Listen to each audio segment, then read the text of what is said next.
eu quero agradecer ao Senhor por esta oportunidade de estar compartilhando a palavra de Deus.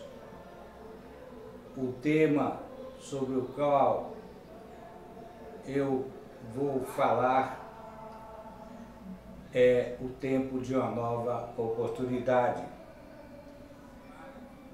onde começaremos pelo livro de Josué, capítulo 1, versículos 1 a 6.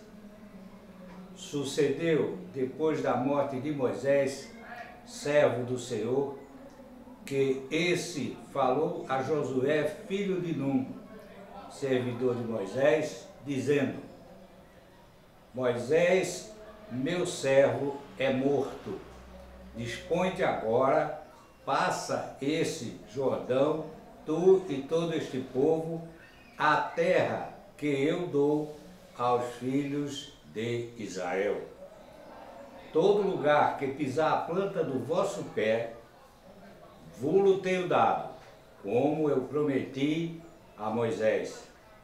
Desde o deserto e o Líbano até o grande rio, o rio Eufrates, toda a terra dos heteus e até ao grande mar para o poente do sol será o vosso limite. Ninguém te poderá resistir todos os dias da tua vida. Como fui com Moisés, assim serei contigo. Não te deixarei, nem te desampararei. Deus assim falou com Moisés e após sua morte com Josué, pelo fato de que Moisés desagradou ao Senhor, porque Deus lhe havia dito que falasse à pedra, glorificando ao Senhor. Mas Moisés feriu 2 vezes a pedra que simbolizava Jesus, conforme lemos em Números, capítulo 20, versículos 7 a 12. Disse o Senhor a Moisés: toma o bordão, ajunta o povo, tu e Arão teu irmão, e diante dele falai a rocha, e dará a sua água. Assim lhe tirareis água da rocha, e dareis de beber à congregação e aos seus animais. Então Moisés tomou o bordão de diante do Senhor, como lhe tinha ordenado. Moisés e Arão reuniram o povo diante da rocha, e Moisés lhe disse: ouvi agora, rebeldes, porventura faremos sair água desta rocha para vós outros? Moisés levantou a mão e feriu a rocha 2 vezes com o seu bordão, e saíram muitas águas, e bebeu a congregação e os seus animais. Mas o Senhor disse a Moisés e a Arão: visto que não crestes em mim, para me santificardes diante dos filhos de Israel, por isso não fareis entrar este povo na terra que lhe dei. Quem de nós não passou por momentos difíceis, por momentos de tensão, de dor, de lágrimas? Quem nunca enfrentou o revés na vida, na família, uma tristeza, uma ingratidão ou desprezo? Ao contrário de Deus, somos seres limitados, envelhecemos, nos cansamos e vivemos sob as pressões da vida moderna e, principalmente por nossas imperfeições, somos sujeitos às armadilhas do inimigo de nossas almas, Satanás. Acabamos de passar pelas tradicionais festas de fim de ano. Tem início um novo ano, período no qual trocamos votos de felicidade e sucesso com nossos parentes, irmãos e amigos. No entanto, no que se refere à nossa vida espiritual, continuamos sujeitos a uma rotina onde poucos fazem um balanço de suas atitudes no ano anterior. É difícil avaliar criticamente nossas convicções, a fazer uma autocrítica, uma reavaliação da coerência dos nossos pensamentos e atitudes como cristãos.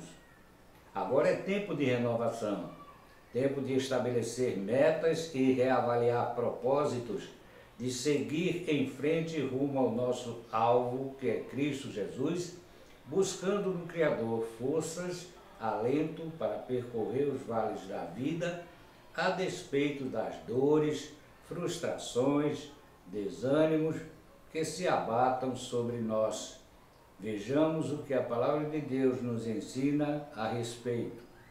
Em Deuteronômio capítulo 3, versículos 23 a 27, vemos que Moisés, arrependido, pede que o Senhor o deixe entrar e conhecer a terra prometida. No entanto, Deus perdoa nossos pecados confessados e abandonados, mas não nos livra das consequências deles.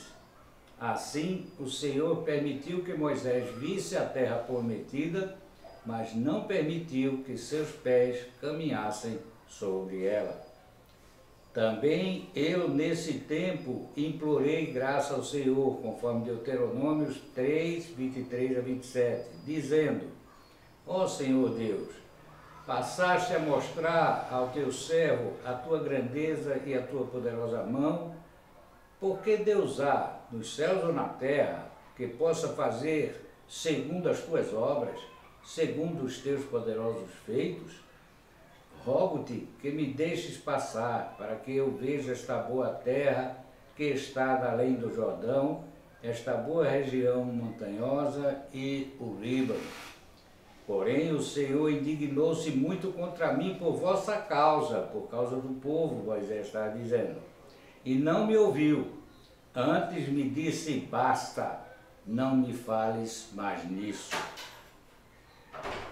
Sobe ao cimo de Pisga, levanta os olhos para o ocidente e para o norte, e para o sul e para o oriente, e contempla com os próprios olhos, porque não passarás este Jordão. Leamos ainda Deuteronômio capítulo 31, versículos 7 a 8. Chamou Moisés a Josué e lhe disse na presença de todo Israel: sê forte e corajoso, porque com este povo entrarás na terra que o Senhor, sob juramento, prometeu dar a teus pais, e tu os farás herdá-la. O Senhor é quem vai adiante de ti, ele será contigo, não te deixará, nem te desamparará. Não temas, nem te atemorizes.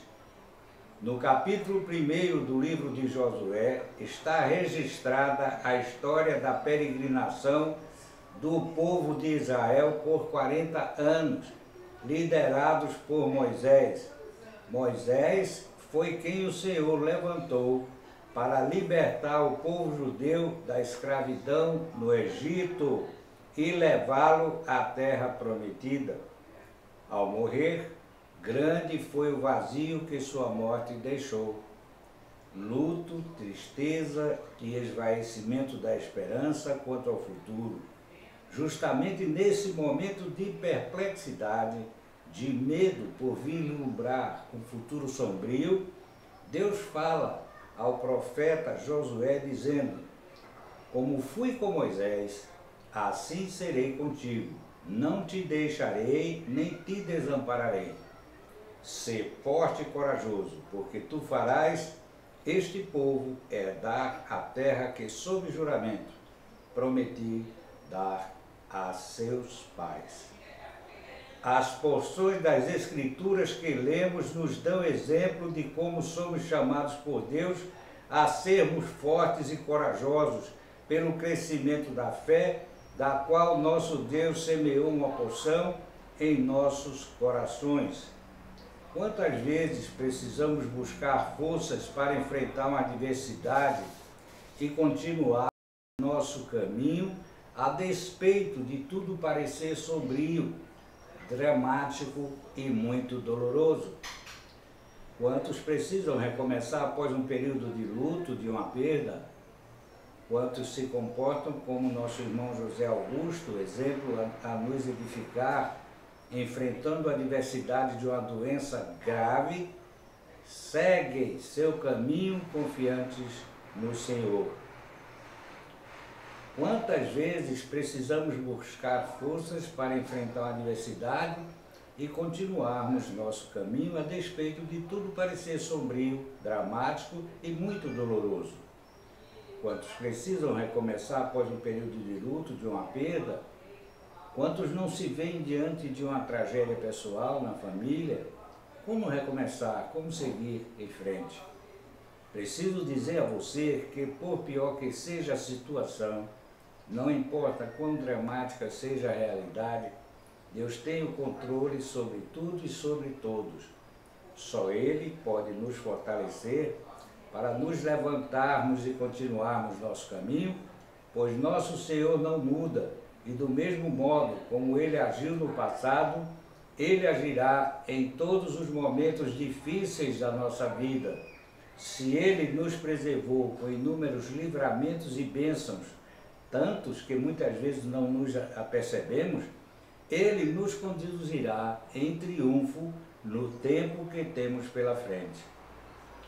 Para enfrentarmos nossas dificuldades, devemos buscar forças do alto no Senhor e louvar o seu nome. Devemos fazer conforme o nosso bom pastor nos ensina em Mateus capítulo 6, versículo 7. Orareis a teu Pai em secreto. Jesus, o nosso Salvador, isolava-se no monte para orar ao Pai, renovando sua comunhão com Ele, conforme também Mateus capítulo 6, versículo 7. A águia é um bom exemplo de como um cristão deve proceder. Ao envelhecer, ela busca renovar-se, procura um pico mais alto e quebra seu bico, arranca suas unhas e penas desgastados. Ela enfrenta a dor para se renovar. A renovação sempre exige determinação e sacrifício, coragem no Senhor e humildade para reconhecermos nossas fraquezas e limitações. Não é um processo fácil, requer renúncia e esforço. Tudo quanto Josué necessitava era bom ânimo. O desânimo é algo que nos impede de prosseguir, a despeito das promessas do nosso Deus. Quantos não vivem desanimados todo o tempo? Precisamos atentar para que o Senhor nos diz, não podemos esquecer o que está escrito, pois a palavra de Deus nos incita a ter bom ânimo. Por isso, jamais devemos nos entregar ao desânimo. Eu quero dizer a todos neste momento que não desistam de vocês, da sua família, de crer na providência divina. A despeito de quanto pareça difícil a solução de um problema, de quanto se nos apresenta impossível a sua solução, nosso Deus é o Deus do impossível, Deus de vitória. Portanto, não podemos descrer de suas promessas. Ele disse, assim como fui com Moisés, eu serei contigo. Nosso Deus jamais muda e não abandona a sua fidelidade. Somente Ele, com sua poderosa mão, pode nos levantar quando caídos pelo desânimo, pelo enfraquecimento da fé. Busquemo-lo pela oração e súplica em todos os momentos. Não foquemos nossa atenção nas circunstâncias, pois apenas podemos ver como somos fracos. Olhemos para o nosso Criador, pois Ele é maior que tudo, que qualquer dos nossos maiores problemas, estando infinitamente acima das circunstâncias. Somente Ele nos conduz à vitória, a despeito das intempéries que nos sufocam. Este é o tempo de prosseguir, de avançar, tempo de nos achegarmos à palavra de Deus, principalmente nós que vivemos uma época em que domina uma moral relativa, onde o que é certo passou a ser errado e o errado agora é considerado certo. A ética extinguiu-se, subordinando-se ao pensamento relativista, mas é precisamente neste mundo desordenado, que não sabe distinguir o certo do errado, que somos desafiados a seguir em harmonia com a palavra de Deus, deixando-nos conduzir por ela. Devemos andar seguindo a orientação, a direção, a instrução da palavra de Deus e não segundo os costumes que incorporamos. Sejamos fiéis ao nosso Senhor, pois Ele sempre é Deus fiel e misericordioso, como diz sua palavra. Socorro bem presente nos momentos de tribulação. Ele é o nosso refúgio e a nossa fortaleza. Não nos afastemos dos ensinamentos do nosso Deus em relação à nossa família, ao nosso casamento e à nossa vida espiritual. Não podemos nos omitir frente à terrível condição em que se encontra tudo à nossa volta, onde o certo passou a ser o politicamente correto. Esta distorção está destruindo os valores morais da sociedade. Deus tem para nós uma vida abundante de vitórias sobre a carne e de bênçãos. E lemos no primeiro capítulo do livro de Josué: Moisés, meu servo, é morto. Dispõe-te agora, passa este Jordão, tu e todo este povo, a terra que eu dou aos filhos de Israel. Ninguém te poderá resistir todos os dias da tua vida. Como fui com Moisés, assim serei contigo. O inimigo não poderá nos abater. O Senhor tem para nós um futuro de bênçãos e vitórias em todos os aspectos da nossa vida.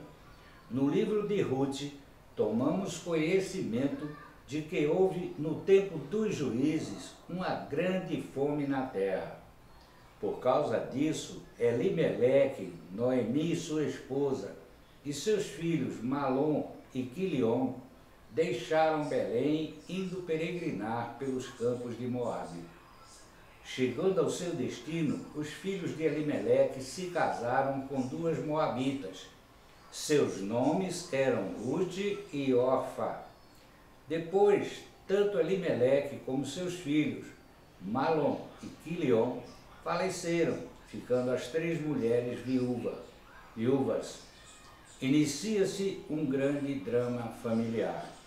Não importou o quanto errara a família de Elimeleque, Deus foi fiel a Noemi e permitiu-lhe um recomeço, que poderia fazer Noemi diante da tragédia que se abatera sobre ela.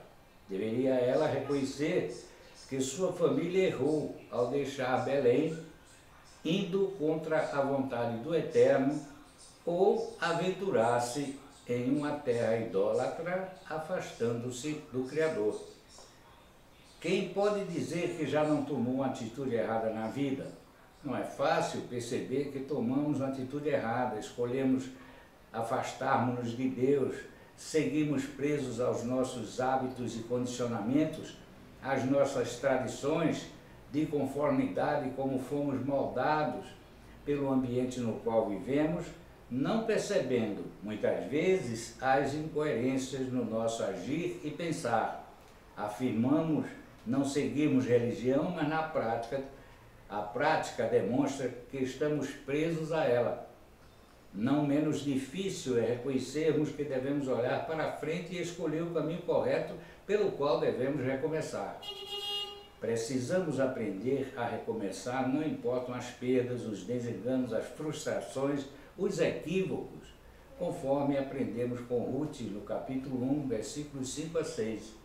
Após a morte de todos os homens da família, ficou Noemi sem qualquer amparo e não tinha a quem recorrer. Sua atitude, contudo, mudou os rumos da sua vida, quando decidiu voltar para sua terra, procurando recomeçar, pedindo para suas noras retornarem para suas famílias, pois se julgava idosa para casar-se novamente. Dá-nos aqui Noemi uma grande lição, reconhecendo seu erro, sendo humilde e voltando para o lugar que era conforme a vontade de Deus para ela. Precisamos saber onde estamos, ter exata consciência de como estamos agindo. Devemos aprender a amar incondicionalmente, conforme lemos em Ruth, capítulo 1, versículo 16 a 17. Disse, porém, Ruth: não me instes para que te deixe e me obrigue a não seguir-te, porque aonde quer que fores, irei eu, e onde quer que pousares, ali pousarei eu. O teu povo é o meu povo, e o teu Deus é o meu Deus. Onde quer que morreres, morrerei eu, e aí serei sepultada. Faça-me o Senhor o que bem lhe aprouver, se outra coisa que não seja a morte me separar de ti. Orfa voltou para seus familiares, mas Rute, por amor, abandonou o seu povo e os deuses dos Moabitas e acompanhou sua sogra, que já era idosa. Ela escolheu enfrentar uma radical mudança em sua vida, abandonando o passado, inclusive sua nação, seguindo Noemi para Belém, dizendo: o teu povo será o meu povo, e o teu Deus será o meu Deus. Rute, capítulo 1, versículo 16. Não podemos conduzir a nossa vida como cristãos, devemos deixar que Deus a conduza. Aprendamos com o exemplo de Rute, pois Deus havia dito em Deuteronômio, capítulo 23, versículo 3, que nenhum moabita ou amonita entraria na sua congregação. Ainda assim, grande foi a fé que Rute teve no Deus de Israel. Isto a salvou, mesmo sendo estrangeira e proveniente de um povo idólatra. Pela fé, recebeu de Deus a oportunidade de um recomeço e assim, recompensada por Deus, tornou-se a mãe de Obed, bisavô de Davi. De viúva estrangeira, proveniente de um povo idólatra, ela se tornou integrante da genealogia de Jesus, conforme Mateus, capítulo 1, versículos 5 a 16. A despeito de ter oportunidade para voltar à sua terra, vivendo na idolatria, escolheu caminhar conforme a vontade de Deus e, por isso, grande foi sua recompensa. Provavelmente muitos conhecem alguém que todo início de ano tem uma lista de projetos, novo emprego, namorada, casamento, viagem dos sonhos. Outros projetam melhorar como esposa ou marido, ser um cristão mais dedicado. Mas a despeito de tantas boas intenções, quase nada muda em suas vidas durante o ano novo. Uns falam em caridade e relutam em abrigar um irmão. Isto se deve por sonhar com tais frutos, mas fazer pouco para vivenciá-los. De nada adianta escrever uma relação de projetos sem orar para obter auxílio divino para alcançá-los, apenas ficar sonhando não passa de devaneio. E milagres não acontecem sem vida cristã rica em oração e de frutos de uma fé viva. Que Deus nos guie neste período que se inicia em nossas vidas, abençoando a todos e ao nosso país.